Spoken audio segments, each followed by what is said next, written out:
Lancé en octobre 2024, le programme d'élimination des logements précaires incarne l'engagement conjoint du parti et de l'État en faveur d'un développement humain, inclusif et solidaire. Le Courrier du Vietnam numéro 33 met l'accent sur ce sujet. En près de 40 ans de renouveau, le Vietnam a accompli des progrès remarquables, transformant profondément sa société et son économie. Pourtant, malgré cette dynamique favorable, près de 274 000 foyers, regroupant familles pauvres, quasi pauvres et celles ayant rendu des services à la Révolution et les proches des martyrs, vivent encore dans des logements temporaires et dégradés.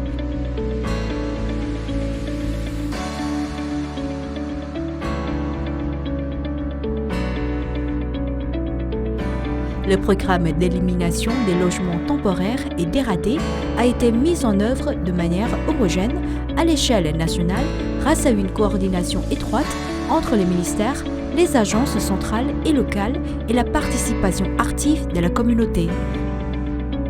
Tous les foyers inscrits pour une construction ou une rénovation ont reçu un soutien financier de l'État permettant d'améliorer leur vie matérielle et spirituelle et ravivant la foi ainsi que la tradition de solidarité dans le cœur de la nation.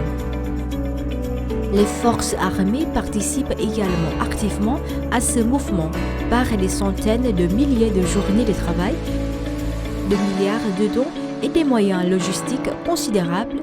Les forces vietnamiennes de police et de l'armée ont contribué à l'éradication de nombreux logements précaires dans les régions les plus vulnérables du pays. Les informations complètes sont disponibles dans le Courrier du Vietnam numéro 33 ou sur le site lecourrier.vn.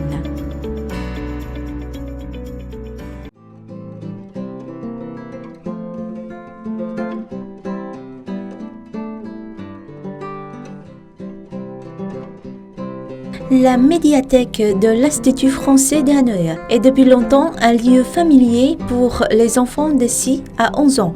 Chaque samedi, elle propose aux jeunes membres une variété d'activités gratuites, lecture, ateliers de bricolage, projections de films, jeux, ainsi que des ateliers avec des illustrateurs ou des spectacles de marionnettes.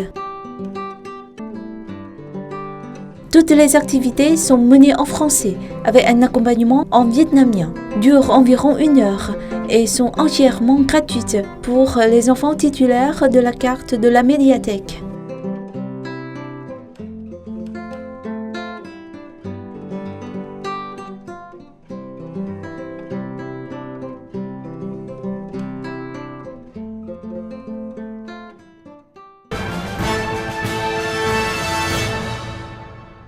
Bonjour Monsieur l'ambassadeur.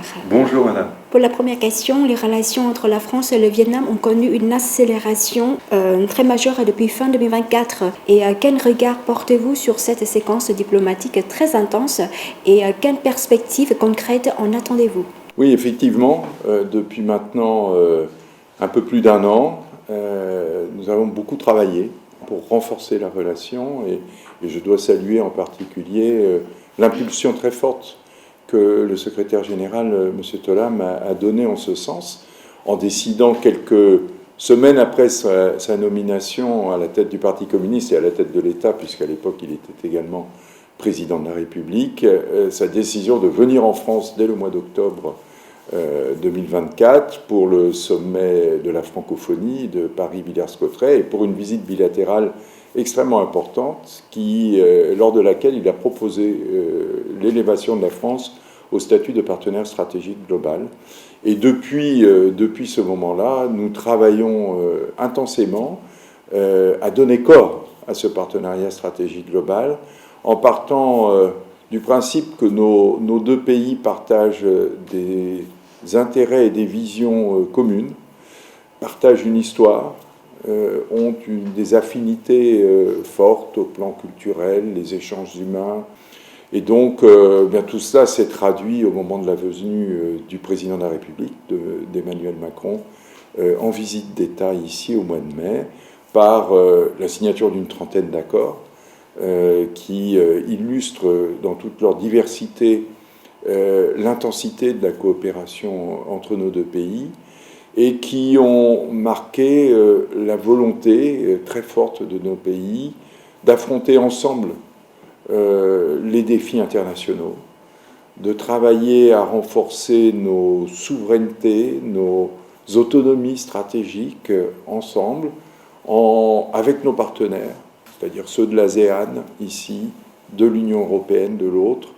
Nos deux pays pouvaient être des partenaires de confiance sur des sujets majeurs pour le Vietnam, des sujets stratégiques, questions de sécurité et de défense, avec en particulier une lettre d'intention qui a été signée entre nos ministres en charge de la défense, mais également une volonté affichée de travailler sur les grands projets stratégiques du Vietnam. Le Vietnam a récemment adopté la résolution 57 pour faire de l'innovation un moteur de son développement.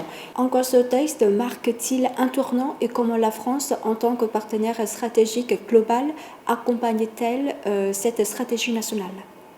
Alors nous avons évidemment pris note avec beaucoup d'intérêt de cette résolution 57 sur laquelle le secrétaire général s'est beaucoup investi, puisque, si je ne me trompe pas, il pilote même le comité de suivi de la mise en œuvre de cette résolution, et qui répond en fait à une analyse très juste, je pense, des responsables vietnamiens sur le tournant auquel se trouve le Vietnam, qui a connu un développement extrêmement rapide depuis 25 ans, mais qui est confronté en fait à une stagnation de la productivité et qui veut justement éviter ce piège dans lequel un certain nombre de pays émergents se retrouvent en investissant beaucoup dans la recherche, dans l'innovation, pour accroître la valeur ajoutée de la production du pays et renforcer donc les capacités du Vietnam et lui permettre d'atteindre les objectifs en termes de développement,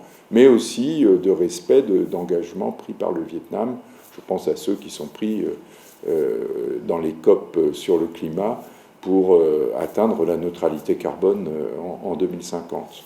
Donc, c'est une stratégie qui est claire, qui est parfaitement compréhensible pour nous tous. Et le partenariat stratégique global entre la France et le Vietnam est l'occasion, évidemment, pour nous de prendre pleinement en compte cette orientation vietnamienne et de travailler pour soutenir les efforts du Vietnam en la matière. Déjà, dans le cadre de la visite d'État du président Macron, nous avons signé un nouvel accord intergouvernemental de coopération sur la recherche et sur l'innovation, qui va nous permettre d'intensifier les relations entre nos universités, nos laboratoires de recherche, faciliter les mouvements pour les chercheurs, avec notamment le lancement d'un nouveau plan, nouveau programme que nous appelons programme ubercurien en France, et qui vise à faciliter les mobilités des chercheurs. Et donc ça, c'est un premier axe extrêmement fort. Le deuxième axe de coopération, c'est sur la formation.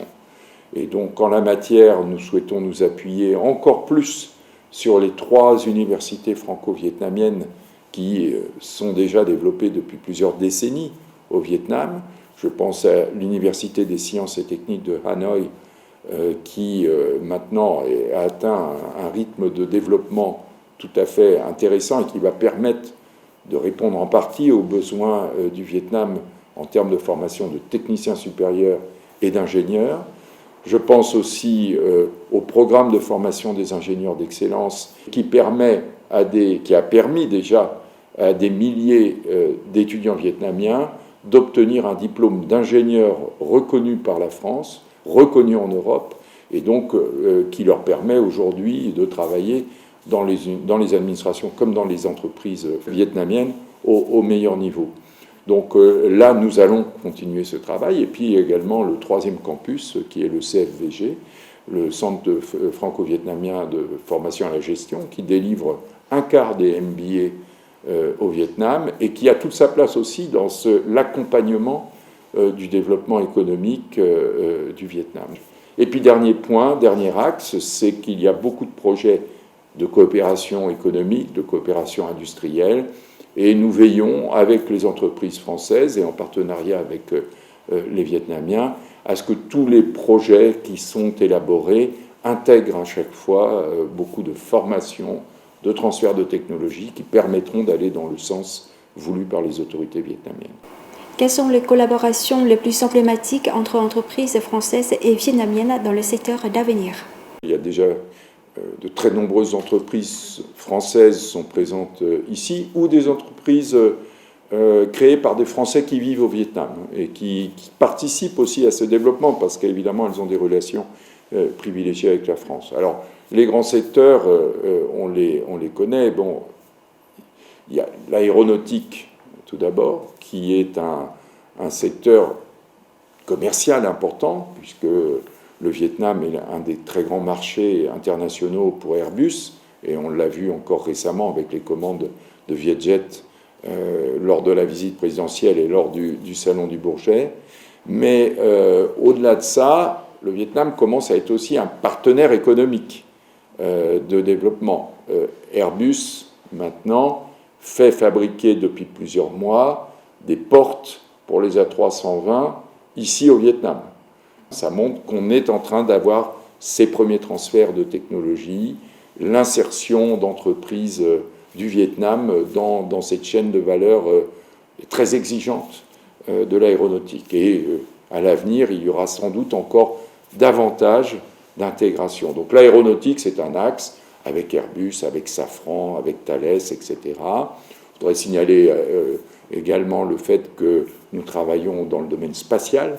Il y a une coopération qui, elle aussi, a été mise en valeur pendant la visite présidentielle avec la signature d'un accord entre Airbus Space, l'Avast et le CNES, donc le Centre national des études spatiales en France, pour justement intensifier les coopérations dans ce domaine-là.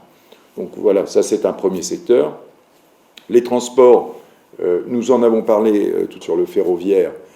Gros potentiel de développement en fonction des orientations que le Vietnam prendra, mais il est évident que si les entreprises françaises sont retenues sur des projets dans le domaine ferroviaire en particulier, elles auront nécessairement des coopérations industrielles avec des entreprises vietnamiennes ici, des investissements seront réalisés ici et qui seront des investissements, je dirais, de très long terme.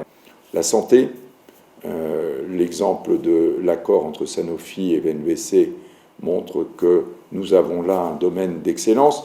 La santé est déjà un pôle majeur dans le commerce bilatéral. C'est à peu près un quart des exportations françaises vers le Vietnam et elles sont en croissance régulière. Mais au-delà de l'échange, il y a aussi donc maintenant des investissements de production. Là, en l'occurrence, c'est dans le domaine des vaccins, mais il y aura à l'avenir très très certainement également des coopérations en ce domaine-là. Vous évoquez les semi-conducteurs, et je dirais tout ce domaine-là. C'est un domaine dans lequel, pour le moment, on est davantage en phase d'exploration, mais il pourra y avoir du travail. Mais il y a aussi beaucoup de travail sur l'après, c'est-à-dire l'intelligence artificielle. Et en ce domaine-là, la France est un pays d'excellence, avec des entreprises extrêmement importantes et très innovantes. Je pense en particulier à Dassault Systèmes, qui a des capacités qui sont parties de l'aéronautique, mais qui maintenant sont sur la santé, sur tous ces domaines-là, et qui est très intéressé pour renforcer ses relations avec les entreprises vietnamiennes, pour aider dans la performance. Nous avons décidé, à l'occasion de la visite du président de la République, de lancer l'année de l'innovation France-Vietnam 2025-2026. Et donc nous aurons, durant ces 18 mois qui sont devant nous, toute une série de manifestations que nous co-organisons avec le National Innovation Center vietnamien pour justement, dans tous les domaines, mettre en œuvre tout le potentiel d'innovation qui peut naître de la coopération entre des entreprises françaises et vietnamiennes, des laboratoires français et vietnamiens, des universités. Voilà un petit peu la feuille de route qui est devant nous pour les mois qui viennent. Merci beaucoup, monsieur l'ambassadeur. C'est moi qui vous remercie.